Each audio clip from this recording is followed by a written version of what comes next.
well, welcome to our Sea of Carts. This is one of our many city properties we use for different things or that we lease for different things. And right now, as you can see, we have been storing all of these shopping carts that we know are strewn all over our city. Now, a couple of things. I think we can all speculate as to why these carts are here, why they're not at the stores, and the challenges we have around the unsheltered and homeless and so forth. But I do want you to know all of these carts actually are not from encampments. This problem is actually much bigger than that. These were literally just stray carts that are left throughout the city, regardless of how they're used. That's how big the problem is. And that's also why we're really calling on the original owners of these carts, based on the obvious markings of Walmart and Walgreens and so forth, to work with the city.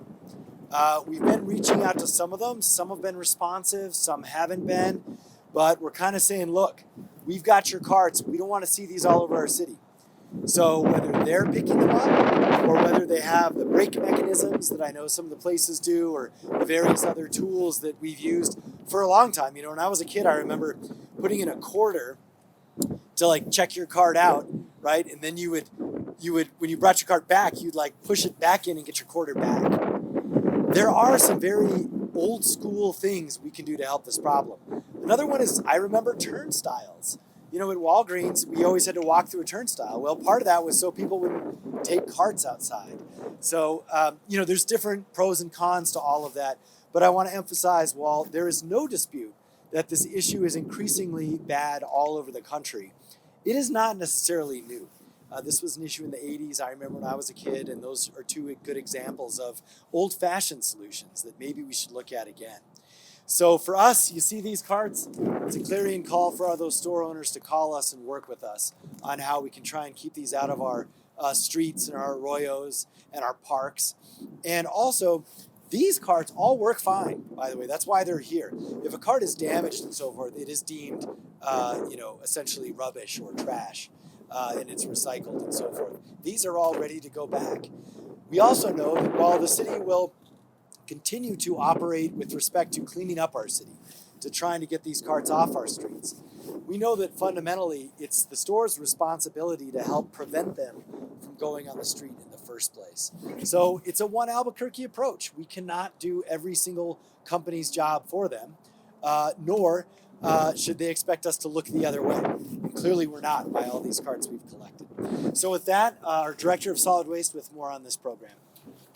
Thanks, man. Matt Whalen. Thank you, Mayor. Yeah, and I'd like to just say, it's a real good proactive approach, because we've been seeing this, and it was an issue that we started identifying over the last year. And one thing that we noticed was that these carts are not carts that are being collected by those that are utilizing them, or those unsheltered that are experiencing homelessness that have carts. Our pilot program has 2 local vendors that we're using for this pilot program that's scheduled to last up to 6 months. And what we're doing is we're collecting data. And these contractors are required, when they pick up a cart, we call them ghost carts, because they just kind of appear out of anywhere. You can see them at apartment complexes, you can see them at bus stops, or you might just see one in the middle of a sidewalk and you're like, there's not a Walmart anywhere around here. How did that cart make it here? Well, one thing we noticed through the pandemic was carts being left at bus stops, apartment complexes. So one day we were in a vehicle and we just followed a resident who came out of her apartment, grabbed a cart that was outside, and she went to the bus stop. We followed her to the bus stop. She got on the bus, went down to Walmart, got off her bus, went into Walmart. We waited for her to come out. She had her groceries in a cart, took that cart to the bus stop, got on the bus, went back to her original place, got off and put them in the cart that she had left there, and went to her apartment, which great. She was able to take all of her groceries. But that started for us to start to look at, well, this problem is bigger than what we think it is. Or the people responsibility, the residents responsible for moving these carts aren't just the unsheltered. They're your normal, average, everyday resident of the city of Albuquerque who's just trying to get their groceries, get on the bus, and get back. So we saw the need for this, and we said we have to start engaging the local businesses to help us. So we started this pilot program to collect all the data as to where they're coming from, who they're coming from, and how can we get them back to the retailers to work with us, the city, so that we can start to solve this problem. Because as you can see, this program's has been going for 2 months, and we already have collected over 1,850 carts. So we're really looking forward to working with local vendors as well as big retailers to correct this problem. And as Mayor said, there are mechanisms they can use to keep carts on their lots. We're willing to work with them. We are talking to a couple retailers, but we're waiting to hear from other retailers because, as you can see, we have carts from almost every type of retailer here at our yard. So with that, Mayor, do you have anything else you want to add? I think we can take a few questions, but we would just say that, again, this is a pilot program to understand the issue and to really call out for businesses to work with us on this. And I also, want to just reiterate that, we understand like carts can be helpful for carrying your groceries. So, if there's a whole other situation where we have to understand how to help folks who might be disabled or folks who might be elderly and they need carts or they need grocery delivery, we understand that's part of the equation too. And so this really is just about transparency. This is what's happening. And so we need to work together as a community to fix it. So far, we're seeing them from all over the city.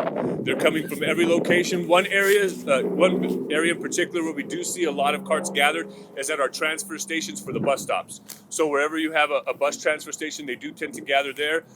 There is a location on the west side near Ellison. We have a transfer station there, and it's in close proximity to several retailers, and we do collect a lot of carts there because they do come from there. We're currently still working through that process with retailers to try and get them their carts back, but as Mayor said, it's a proactive approach to address an issue that we see throughout the city, and we want to work with these retailers to get them back, but also we want them to take some of the responsibility that they have to keep their carts on their lot so that they're not just all over the city. And as you can see, more than 96% of the carts that we collect are functional, they're usable, they could be used right now. None of these have come from homeless encampments or from people experiencing homelessness. Our contractors were contracted for this pilot program to just pick up those ghost carts that are abandoned, empty. Now, they may have one or two small things in there that you can tell, like a McDonald's bag. But if they are being used by somebody experiencing homelessness, they're not supposed to touch those. Our Clean City crew, our encampment division, and our illegal dumping division, they address carts at encampments. So, for instance, if there are shopping carts at an encampment, these contractors do not go there. Our guys go because they can look, and if they're being utilized or they've been damaged, they can eyeball those and deem it, this cart's done, we can't use it anymore. So that's completely separate from this program. So these are just carts that are all over the city.